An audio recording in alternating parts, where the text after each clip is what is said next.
वक्रतुंड महाकाय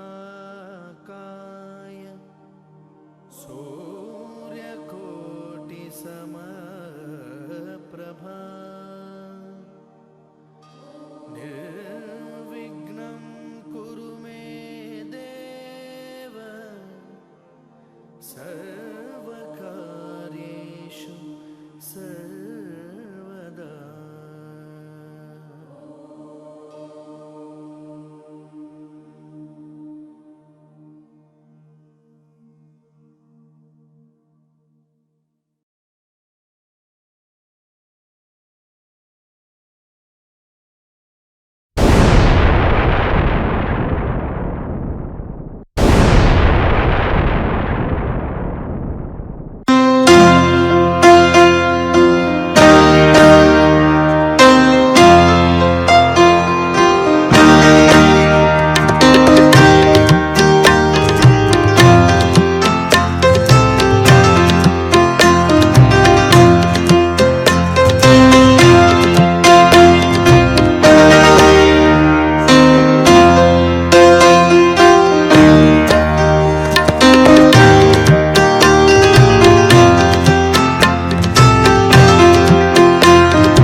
अब देखिए, हृदय की जो कार्य प्रणाली है उसको हम 4 चरणों में, 4 स्टेप में समझ सकते हैं। कैसे? देखिए, पहली स्टेप जो होती है, पहला जो चरण होता है, उसके अंदर क्या होता है, जो ब्लड होता है वो हमारे आलिंदों में यानी एट्रियम्स में इकट्ठा होता है, राइट और लेफ्ट दोनों तरफ। लेफ्ट की जो तरफ है उसके अंदर शुद्ध रक्त होता है और राइट की तरफ जो होता है उसमें अशुद्ध रक्त होता है।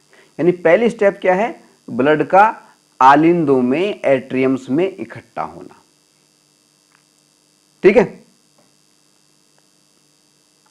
इकट्ठा होना, ये तो पहली स्टेप है। ठीक है, दूसरी स्टेप क्या है, आलिंद से जो इकट्ठा हो गया, आलिंद से और निलय के अंदर, दोनों जो निलय हैं उनके अंदर ब्लड का जाना,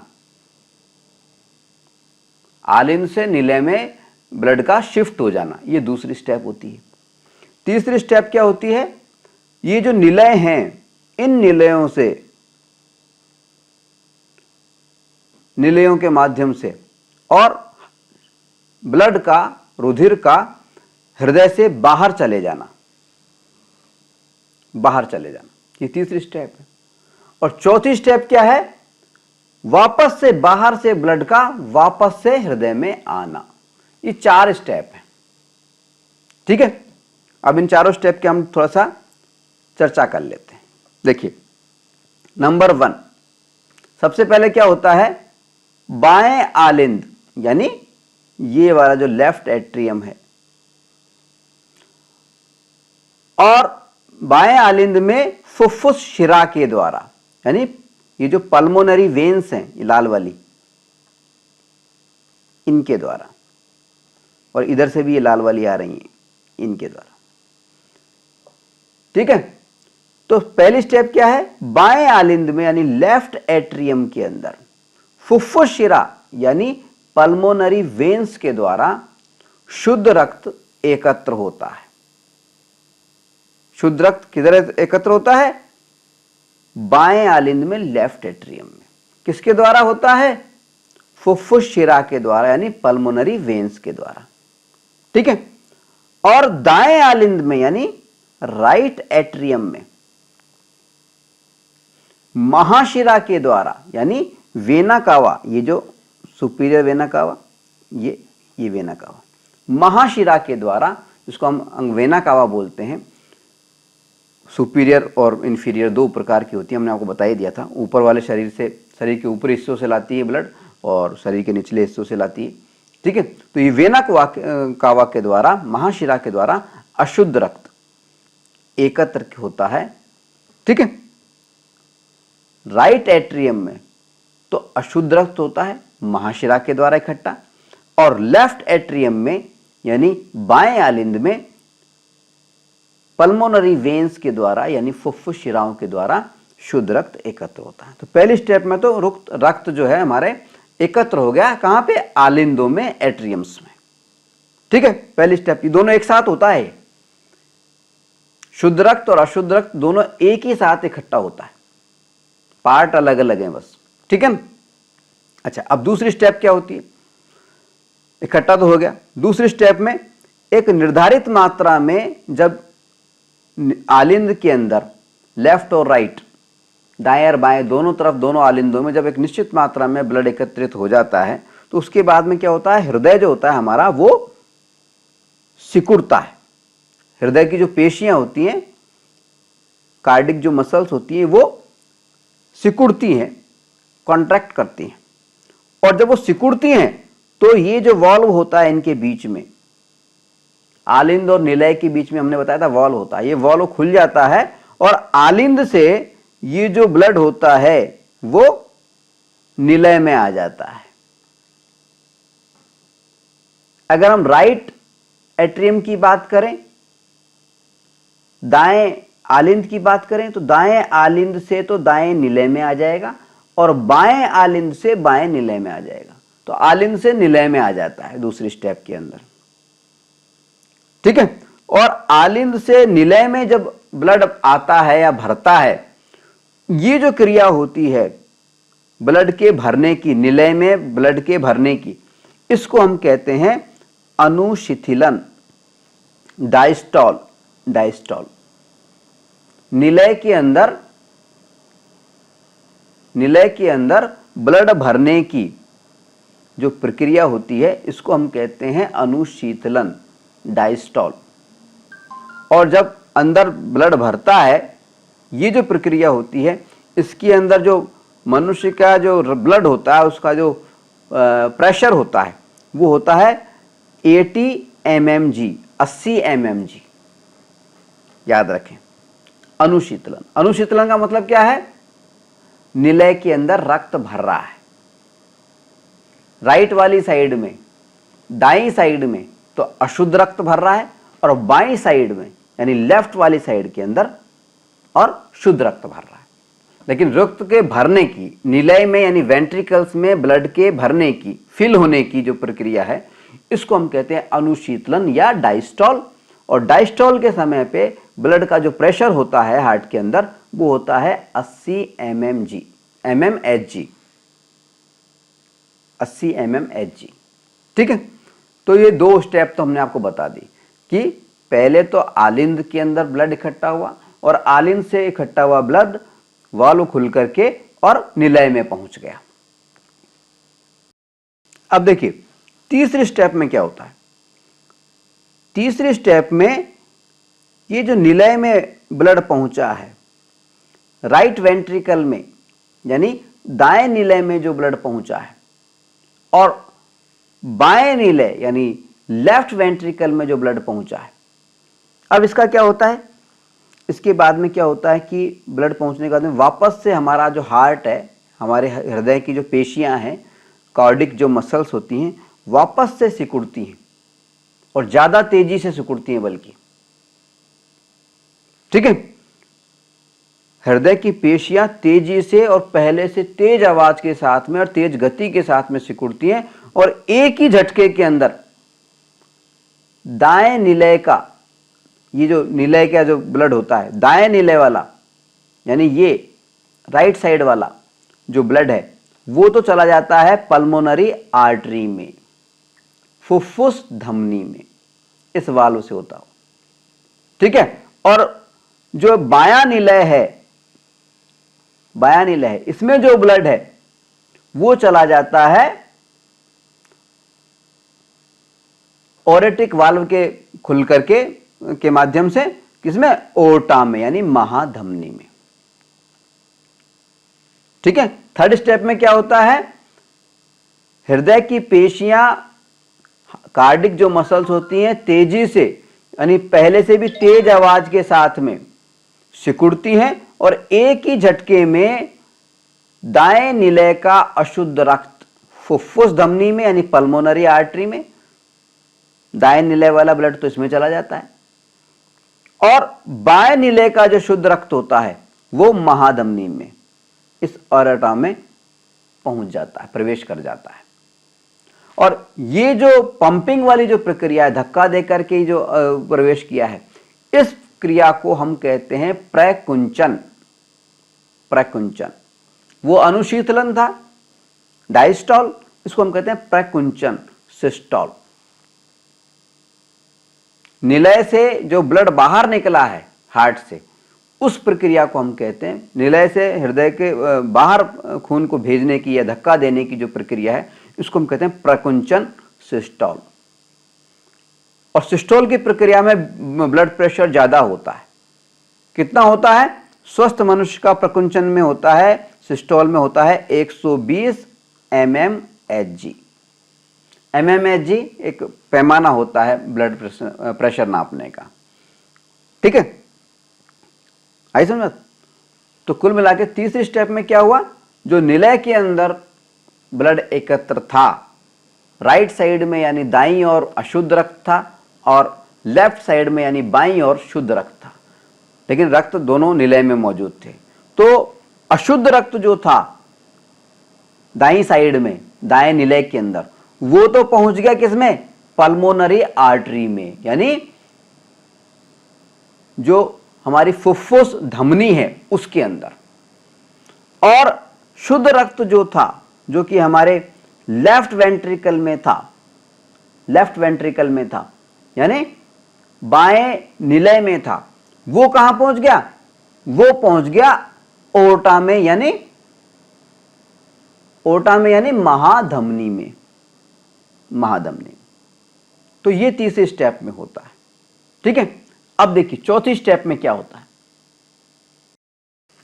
अब देखिए चौथी स्टेप पे चर्चा करें, इससे पहले हम समझें कि तीसरे स्टेप में आखिर हुआ क्या था।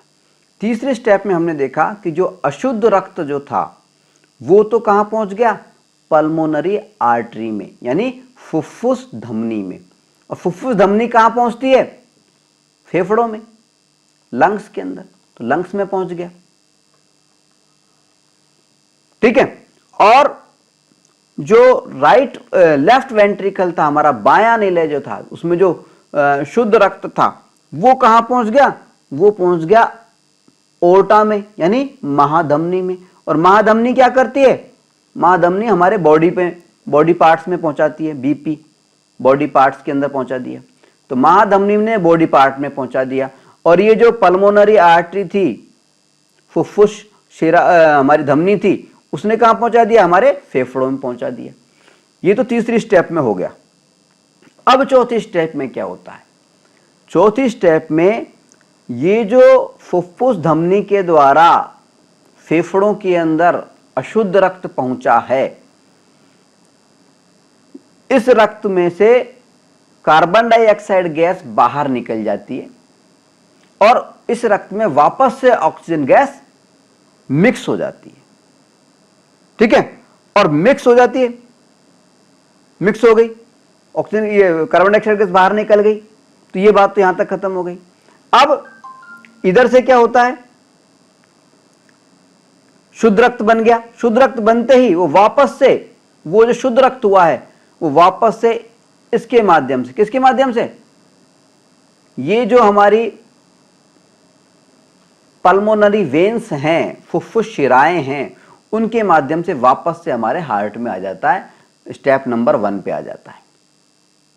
ठीक है, यानी चौथी स्टेप में हो क्या रहा है, फेफड़ों में जब खून पहुंच जाता है तो फेफड़ों में रुधिर केशिकाएं होती हैं, ब्लड कैपिलरीज होती हैं, और इन ब्लड कैपिलरीज के माध्यम से फेफड़ों में गैसों का आदान प्रदान होता है, यानी कार्बन डाइऑक्साइड गैस तो बाहर निकल जाती है रुधिर से, और ब्लड के अंदर ऑक्सीजन गैस शामिल हो जाती है। ठीक है, रक्त से कार्बन डाइऑक्साइड गैस बाहर निकल जाती है और उसमें से ऑक्सीजन गैस मिल जाती है, और ये जो ऑक्सीजन युक्त रक्त है ये वापस से फुफ्फुस शिराओं के माध्यम से, पल्मोनरी वेन्स के माध्यम से, ये जो लाल रंग की वेन्स दिखी हुई हैं इनके माध्यम से वापस से हमारे बाएं आलिंद में यानी लेफ्ट एट्रियम में आ जाता है, नंबर 1 वाली स्टेप पे आ जाता है। और ये जो 4 चरण हैं, यही प्रक्रिया हमारे हृदय के अंदर हमारी पूरी जिंदगी चलती रहती है। ठीक है, रक्त में जो अपना, इसमें 2 अनुशीतलन और जो अपना था अभी प्रकुंचन, 2 शब्द आए थे, ये थोड़े इंपॉर्टेंट है।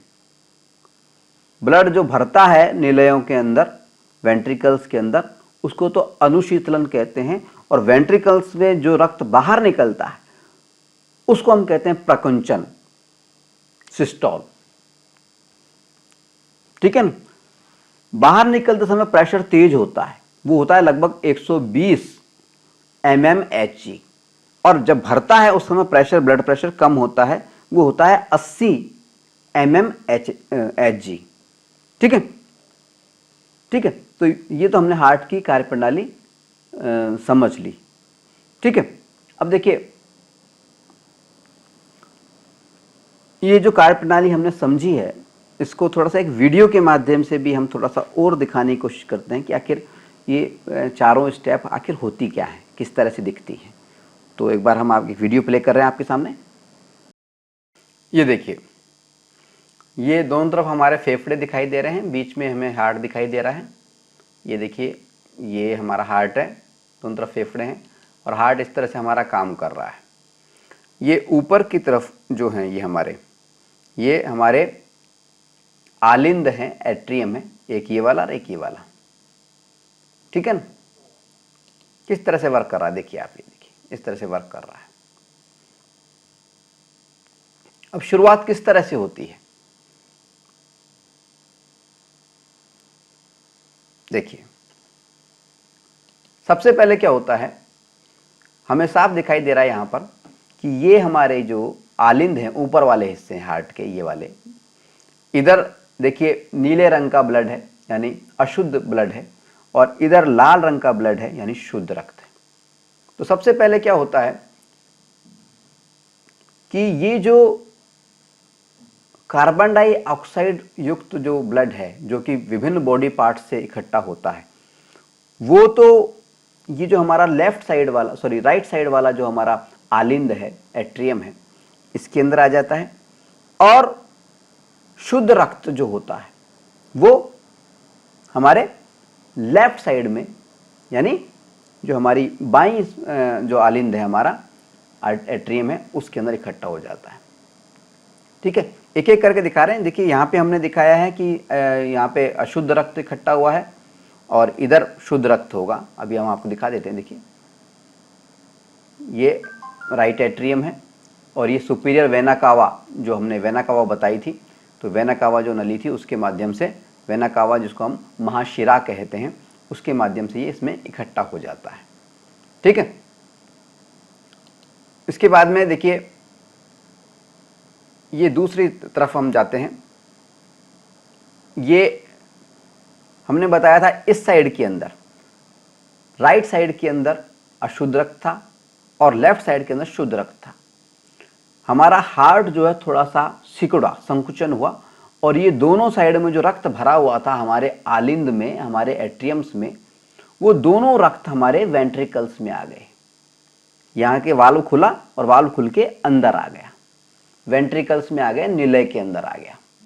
ठीक है, ठीक है, आगे बस समझ, इधर से वाल्व खुल गए और ये निलय के अंदर आ गया। जैसे ही ये निलय के अंदर आ गया तो ये वाल्व बंद हो जाते हैं वापस से। देखिए राइट वेंट्रिकल में आ गया, ये वाल्व खुल के इसमें से आ ही गया। ठीक है, जैसे ही इसमें आएगा ये देखिए ये हमारे वाल्व बंद हो गए हैं, यानी अब जो रक्त आ गया है वो वापस नहीं जा सकता। निलय से, निलय के अंदर जो भी रक्त आ गया है वो वापस नहीं जा सकता, बंद हो गया है। अब क्या होगा, अब हमारा जो हार्ट है वापस से सिकुड़ेगा और ये जो वाल्व इधर बने हुए हैं, एक ये वाला और एक ये वाला, ये दोनों वाल्व खुलेंगे और ये जो ब्लड है, ये जो ब्लड है ये हमारे हृदय से बाहर चला जाएगा। ठीक है, देखिए ये हमने किया, ये देखिए ये हमने जैसे इसने पंप किया, ये सारा जो ब्लड इसमें इकट्ठा था वो शरीर से बाहर चला गया। ठीक है, बाहर चला गया मतलब कहां चला गया कि इधर जो निलय में जो था राइट साइड में, यानी दाएं निलय के अंदर जो था वो तो कहां चला गया, दाएं निलय वाला, वो तो हमारा चला गया पल्मोनरी आर्टरी में, फुफ्फुस धमनी में, और वहां से वो हमारे फेफड़ों में चला जाएगा। ये देखो पल्मोनरी वाल्व के माध्यम से फेफड़ों में चला जाएगा। ठीक है, और इधर जो लेफ्ट साइड के अंदर, लेफ्ट निलय में, लेफ्ट वेंट्रिकल में जो ब्लड इकट्ठा था वो जो हमारी महाधमनी है, ओर्टा जो है, उसके माध्यम से हमारे बॉडी के अंदर चला जाता है। ये देखिए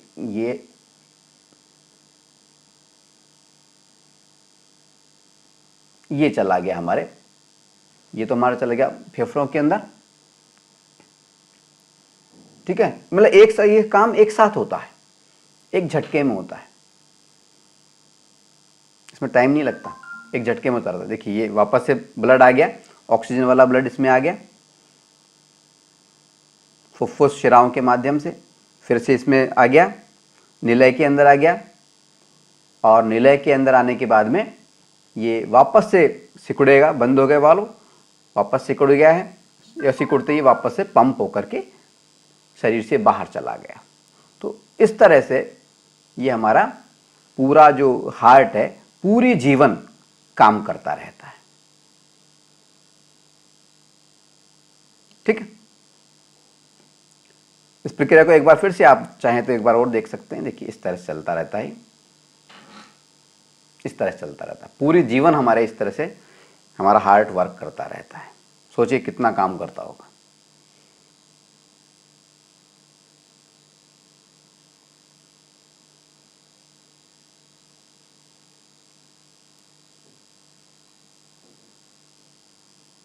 मैं समझता हूँ कि इस वीडियो के बाद में आप हार्ट की जो कार्य प्रणाली है उसको ज़्यादा आसानी से समझ पाएंगे। होता ज़्यादा कुछ नहीं, 4 ही स्टेप हैं।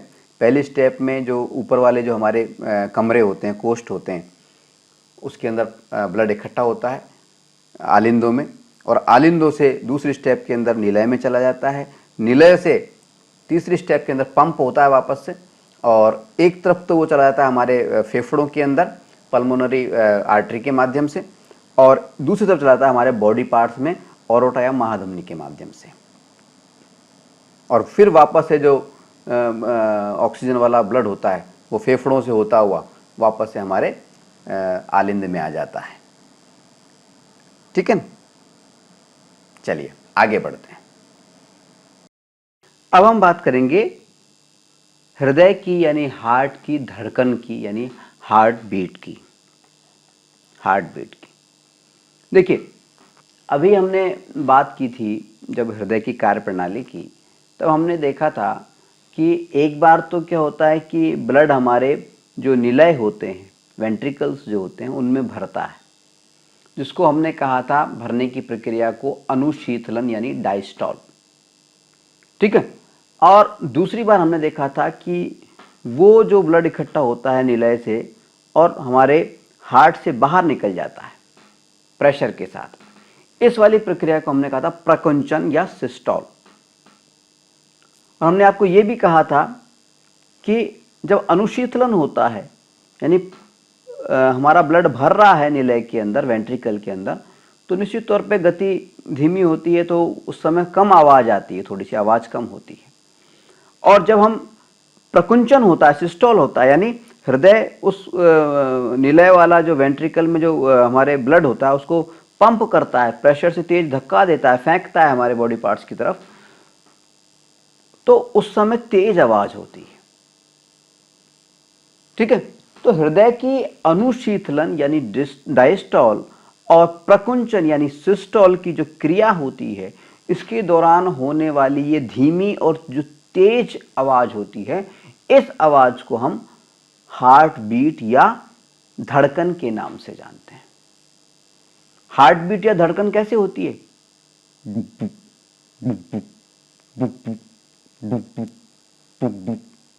पूरे जीवन में हमें इस तरह की आवाज हार्ट की सुनाई देती है।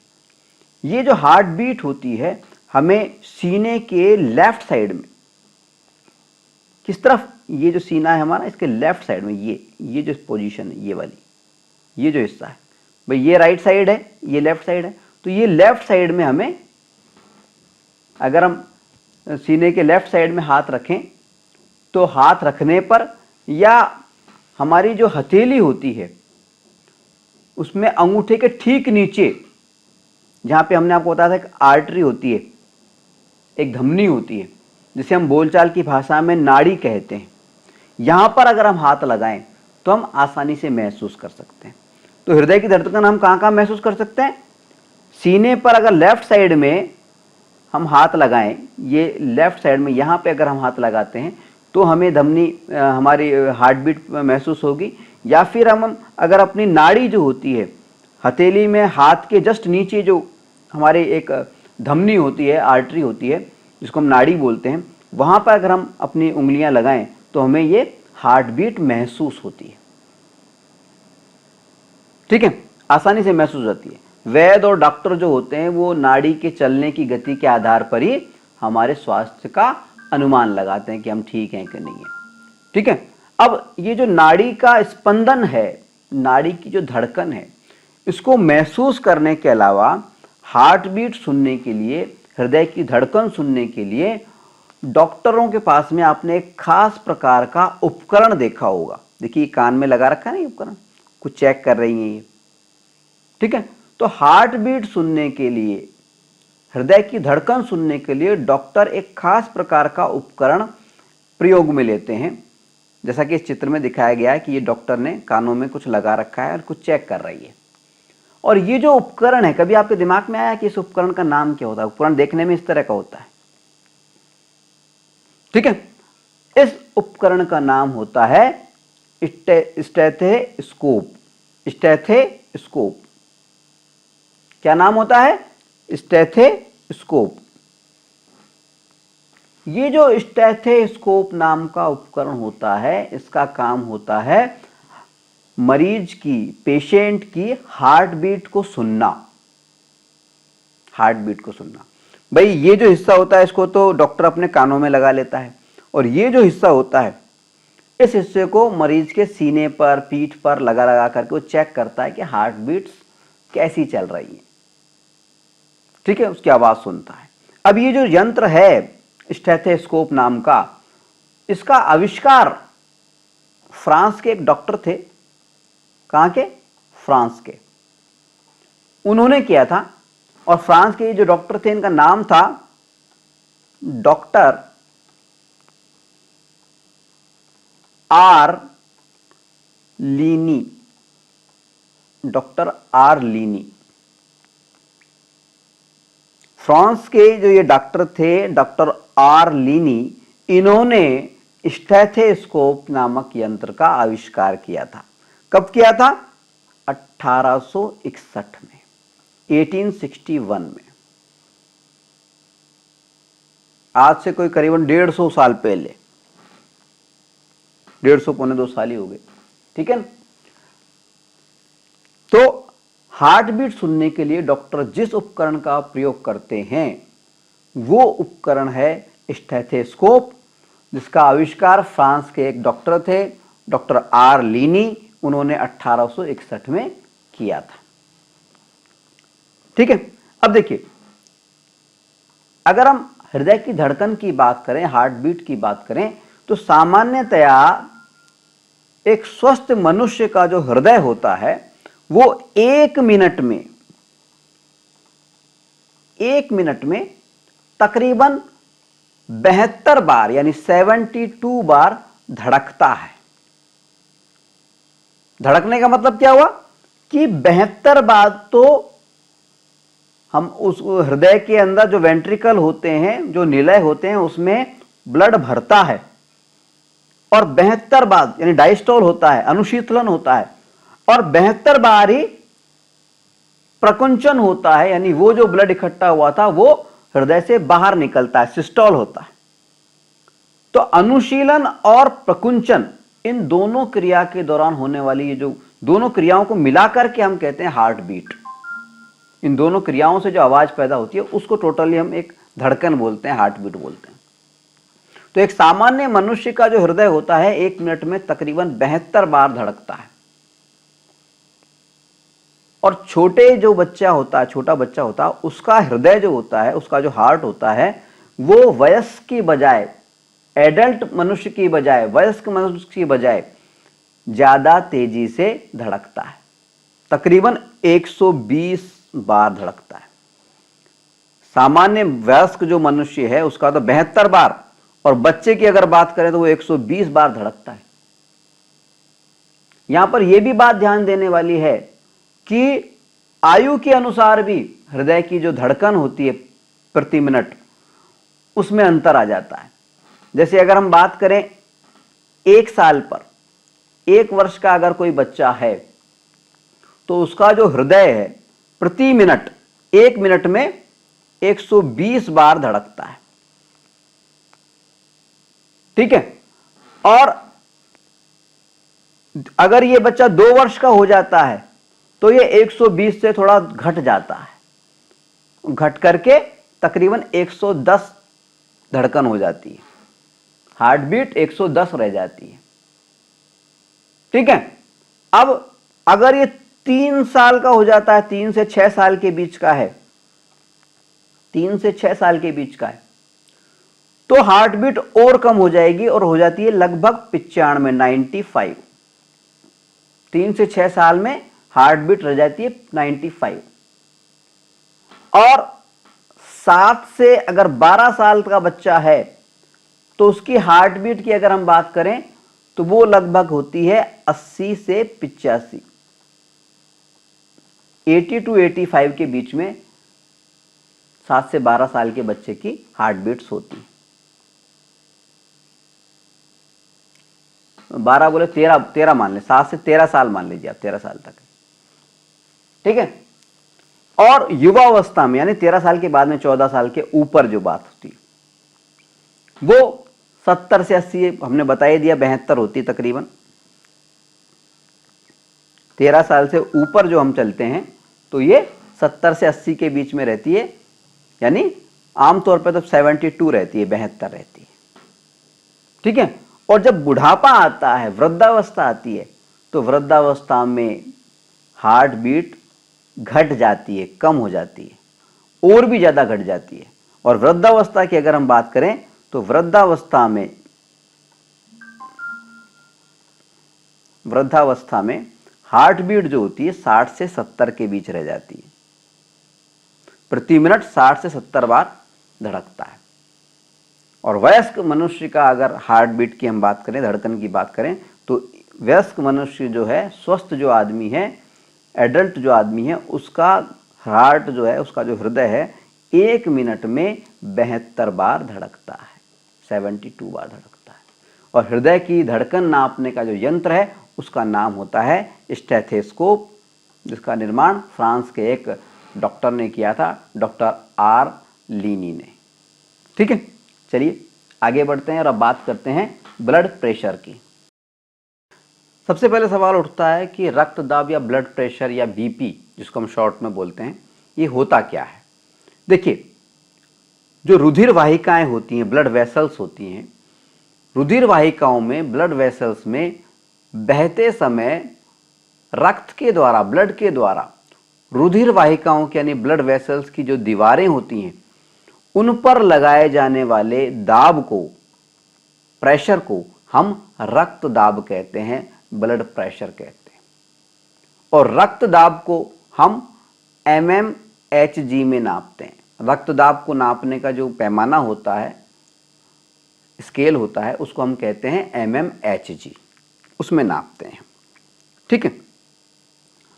अब देखिए, हम आपको बता चुके हैं कि हमारा जो हृदय है वो हमारे ब्लड को पंप करता है और उसमें दो सिचुएशंस आती हैं। हृदय की कार्यप्रणाली में अभी हमने देखी थी, दो सिचुएशंस आती हैं। एक सिचुएशन तो होती है अनुशीतलन यानी डायस्टॉल, और इस सिचुएशन में क्या होता है, हमारे जो निलय होते हैं, वेंट्रिकल्स होते हैं, इसके अंदर ब्लड फिल होता है, भरता है। अनुशीतलन में ब्लड भरता है निलयों में, वेंट्रिकल्स में। तो इस समय ये जो भरने की जो प्रक्रिया होती है, इसको अनुशीतलन या डायस्टॉल हम कहते हैं। तो इस समय जो ब्लड प्रेशर होता है वो कम होता है। ठीक है। और इसी तरह से जब ये निलयों में जो भरा हुआ है ब्लड, ये पंप होकर के हार्ट से बाहर निकलता है,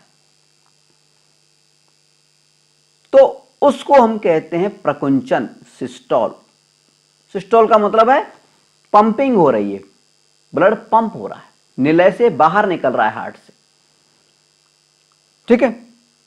तो देखिए, अनुशीतलन यानी डायस्टॉल, यानी जिसमें फिलिंग होती है निलयों के अंदर ब्लड की, और प्रकुंचन यानी सिस्टोल, जिसमें कि ब्लड की पंपिंग होती है, इसके समय मनुष्य के शरीर के रक्त द्वारा रुधिर वाहिकाओं की दीवारों पर जो प्रेशर लगाया जा रहा है, दाब लगाया जा रहा है, उसको हम कहते हैं रक्त दाब या ब्लड प्रेशर। हम आपको यह भी बता चुके हैं कि स्वस्थ व्यक्ति में सामान्यतः अनुशीतलन यानी डायस्टोल यानी फिलिंग के समय जो रक्तदाब होता है वो होता है 80 mmHg। ठीक है। और प्रकुंचन के समय यानी सिस्टोल के समय यानी पंपिंग के समय जो ब्लड प्रेशर होता है वो होता है 120 mmHg, जिसको हम 80/120 mmHg के रूप में भी लिखते हैं। mmHg जो है किसी भी द्रव वस्तु जो होती है उसका प्रेशर नापने की एक इकाई होती है, एक यूनिट होती है। ठीक है। अब देखिए, यहां पे एक बात और बताना चाहेंगे आपको कि आपने देखा होगा जब आप डॉक्टर के पास जाते हैं तो डॉक्टर जब आपका बीपी नापता है, ब्लड प्रेशर नापता है, तो बीपी को नापने के लिए डॉक्टर एक खास प्रकार के उपकरण का प्रयोग करता है जो कि देखने में इस तरह का दिखाई देता है। ये जो उपकरण है इसका नाम होता है स्फाइग्मोमैनोमीटर। स्फाइग्मोमैनोमीटर। ठीक है। कैसा दिखता है वो तो हम चित्र में देख ही सकते हैं। ठीक है। इसके माध्यम से डॉक्टर हमारा बीपी नापता है। अब बीपी हमने बताया कि 80 से 120 mmHg होता है, यानी डायस्टोल यानी फिलिंग के समय पे, अनुशीतलन के समय 80 होना चाहिए, और सिस्टोल यानी प्रकुंचन यानी पंपिंग के समय पे 120 mmHg होना चाहिए। ठीक है। अब बीपी का कम या ज्यादा होना हमारे शरीर के लिए हानिकारक होता है। कम भी नुकसानदायक है और ज्यादा होना भी नुकसानदायक होता है। यदि अनुशीलन या डायस्टोल यानी फिलिंग के समय पे रक्तदाब 60 से कम हो, 60 mmHg से कम हो, तथा प्रकुंचन के समय पे यानी सिस्टोल के समय यानी पंपिंग के समय ब्लड प्रेशर 90 mmHg से कम रहता है तो इस बीमारी को हम कहते हैं निम्न रक्तदाब, लो बीपी। और इसको लो बीपी को हम हाइपोटेंशन भी कहते हैं, हाइपोटेंशन, लो बीपी को हाइपोटेंशन। ठीक है। इसी तरह से यदि अनुशीतलन के समय पे, फिलिंग के समय पे रक्तदाब 90 mmHg से अधिक या प्रकुंचन के समय में, सिस्टोल के समय, पंपिंग के समय पे 140 mmHg से अधिक हो तो इस बीमारी को हम उच्च रक्तदाब कहते हैं, हाई बीपी कहते हैं, या उसको बोलते हैं हाइपरटेंशन। टेंशन तो दोनों में ही है।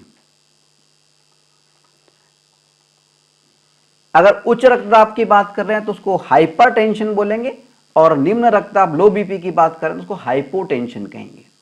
ठीक है, चलिए आगे बढ़ते हैं और अब हम बात करेंगे कि रुधिर या ब्लड की कमी के से जो संक्रमण से जो रोग हो जाते हैं उनके बारे में। अब देखिए, रुधिर की कमी, ब्लड की कमी और संक्रमण से हमारे शरीर में, मानव के शरीर में कई प्रकार के रोग हो जाते हैं। उदाहरण के लिए जैसे एनीमिया। एनीमिया में हमारे खून की, एनीमिया को हम सामान्य भाषा में बोलते हैं खून की कमी हो जाना। एनीमिया जो रोग होता है इसके अंदर हमारे शरीर में एक विटामिन होता है, विटामिन B12, विटामिन B12, ये बनना बंद हो जाता है। और विटामिन B12 क्या काम करता है हमारे शरीर में?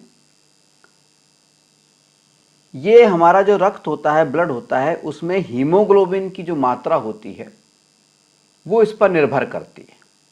तो जब विटामिन B12 कम हो जाता है, बनना बंद हो जाता है, तो हमारे रक्त में, हमारे ब्लड में हीमोग्लोबिन की मात्रा भी कम हो जाती है। और हीमोग्लोबिन का महत्व तो हम जानते ही हैं, हमारे शरीर में हमारी प्रत्येक कोशिका तक ऑक्सीजन पहुंचाने का काम हीमोग्लोबिन ही करता है। तो ऐसा जो एनीमिया से ग्रस्त व्यक्ति होता है, जिसमें खून की कमी होती है या खून में हीमोग्लोबिन की मात्रा कम होती है, वो बहुत जल्दी हाँफने लग जाता है क्योंकि उसको ऑक्सीजन नहीं मिल पाती उसके शरीर की कोशिकाओं को। ठीक है। इसी तरह से एक रोग है पॉलीसाइथीनिया, ये भी रुधिर, ब्लड के वजह से होता है। इसी तरह से रक्त कैंसर, ब्लड कैंसर होता है, बहुत ही खतरनाक बीमारी होती है, ये भी ब्लड की वजह से होती है। इसी तरह से एक बीमारी होती है हेपेटाइटिस बी, वो भी, उसमें भी ब्लड का रोल होता है, रुधिर का रोल होता है, ब्लड के संक्रमण से होती है। और एक महत्वपूर्ण बीमारी है एड्स। एड्स, ठीक है। यहां पर हम बाकी बीमारियों का सिर्फ नाम बताएंगे, एड्स के ऊपर थोड़ी सी विस्तृत चर्चा करेंगे, थोड़ी सी ज़्यादा चर्चा करेंगे, ज़्यादा तो नहीं करेंगे, थोड़ी सी करेंगे। ठीक है। देखिए, अब ये जो एड्स है, एड्स जो बीमारी है, इसका पूरा नाम है एक्वायर्ड इम्यूनो डेफिशिएंसी सिंड्रोम। क्या नाम है? एक्वायर्ड इम्यूनो डेफिशिएंसी सिंड्रोम, और संक्षेप में इसको हम कहते हैं AIDS, एड्स। ठीक है। ये जो एड्स है, acquired immunodeficiency syndrome, AIDS, ये एक लाइलाज बीमारी है। लाइलाज का मतलब जिसका कोई इलाज नहीं। इस बीमारी का आज तक कोई इलाज नहीं खोजा जा सका है, और बीमारी का इलाज नहीं है तो सिर्फ बीमारी से बचना ही इसका इलाज है, इसका उपचार है। बहुत खतरनाक बीमारी। और ये जो एड्स नाम की बीमारी होती है, ये एक वायरस से होती है। किससे होती है? वायरस। वायरस को हिंदी में हम कहते हैं विषाणु।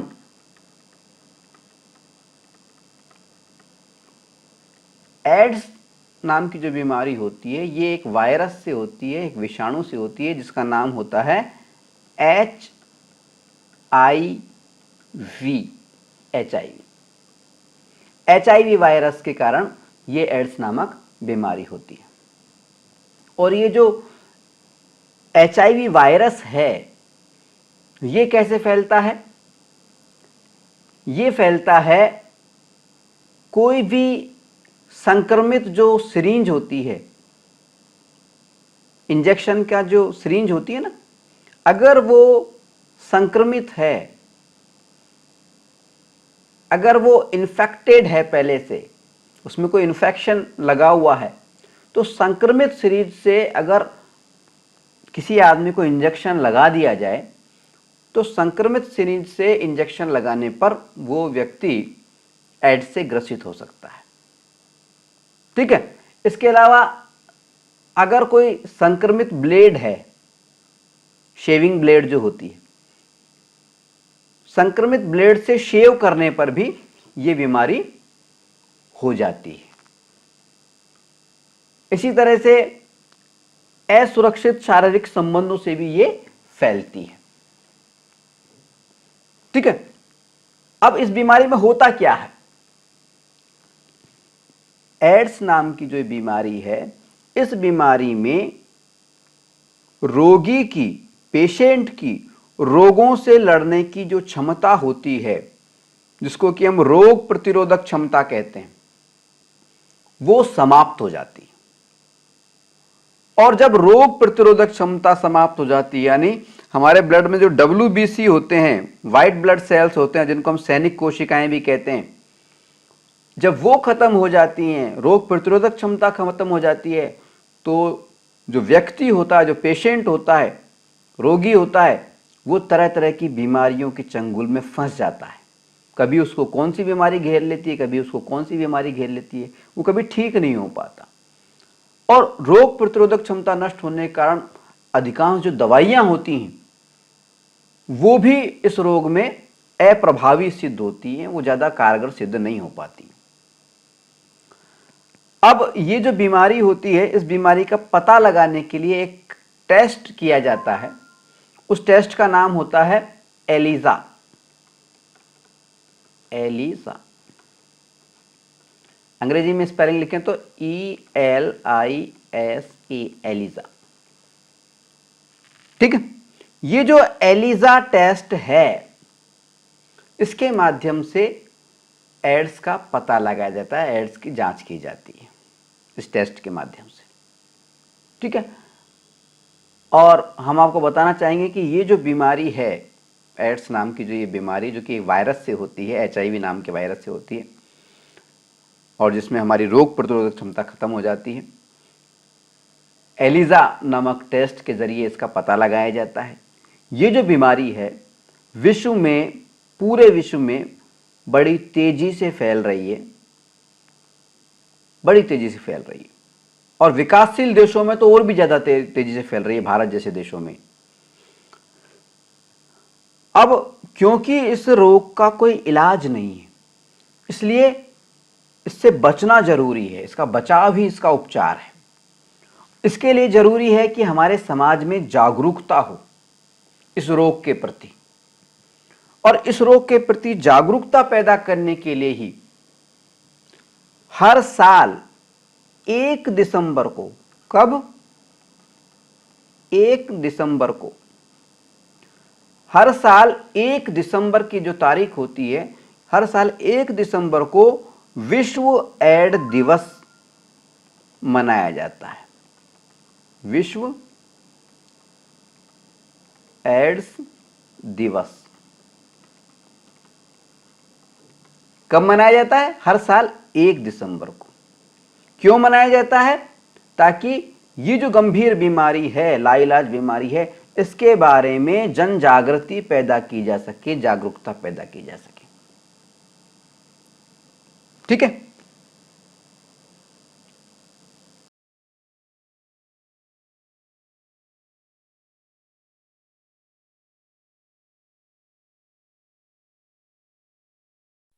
जन गण मन अधिनायक जय हे भारत भाग्य विधाता। पंजाब सिंध गुजरात मराठा द्राविड उत्कल गंगा। विंध्य हिमाचल यमुना गंगा उच्चल जलधि तरंगा। तव शुभ नामे जागे तव शुभ आशीष मागे। गाहे तव जय गाथा जन गण मंगलदायक जय हे भारत भाग्य